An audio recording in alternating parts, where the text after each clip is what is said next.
एमपीएससीच्या paper फुटीच्या मुद्द्यावरून ठाकरे गटाच्या उपनेत्या सुषमा अंधारे आक्रमक झाल्यात। सुषमा अंधारे यांनी एमपीएससीच्या अध्यक्षांच्या राजीनाम्याची मागणी केली आहे। जर राजीनामा घेतला नाही तर रस्त्यावर उतरून आंदोलन करण्याचा इशारा त्यांनी दिला आहे।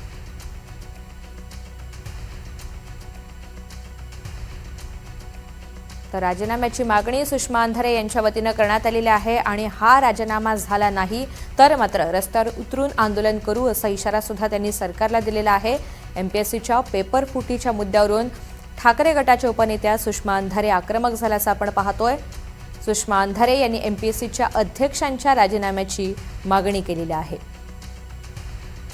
एमपीएससीने ही परीक्षा जरी रद्द केलेली असली तरी सुद्धा या संपूर्ण स्थितीला जबाबदार धरत त्यांनी अध्यक्षांच्या राजीनाम्याची मागणी केलेली आहे।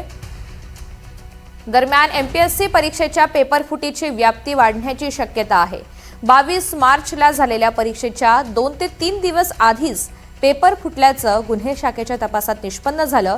22 जुलैला जाहीर झालेल्या 488 जणांच्या अंतरिम गुणवत्ता यादीत बहुतांश विद्यार्थ्यांना 200 पैकी 120 पर्यंत मजल मारता आली, तर 120 पेक्षा अधिक गुण मिळवून वरचा क्रमांक मिळवणारे असेही काही विद्यार्थी आहेत ज्यांची अगदी काही महिन्यांपूर्वी झालेल्या इतर स्पर्धा परीक्षांमधली कामगिरी सामान्य होती आणि त्यांचा क्रमांकही हजारांमध्ये होता।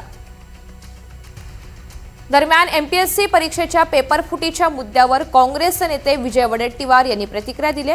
ते काय म्हणाले पाहूयात।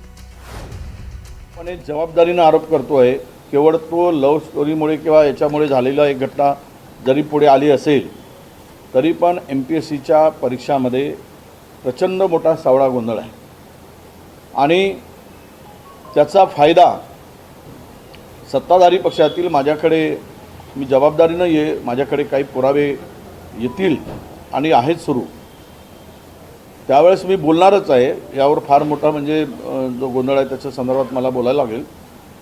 पण सत्ताधाऱ्यांनी त्या एमपीएससीच्या क्लास 1 क्लास 2च्या अनेक जागेवर हस्तक्षेप, मी सरळ बोलतो आहे, हस्तक्षेप केला जातो आहे आणि त्यातून मग गोंधळाला सुरुवात होते।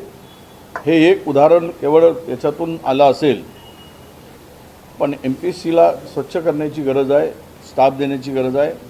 स्वच्छ काय म्हणतो त्याला आपण, थोडासा अध्यक्ष असतील, सदस्य असतील, त्यांचा बॅकग्राऊंड तपासण्याची आवश्यकता आहे, तरच एमपीएससीच्या एक्झाम पारदर्शी होतील असं मला वाटतं।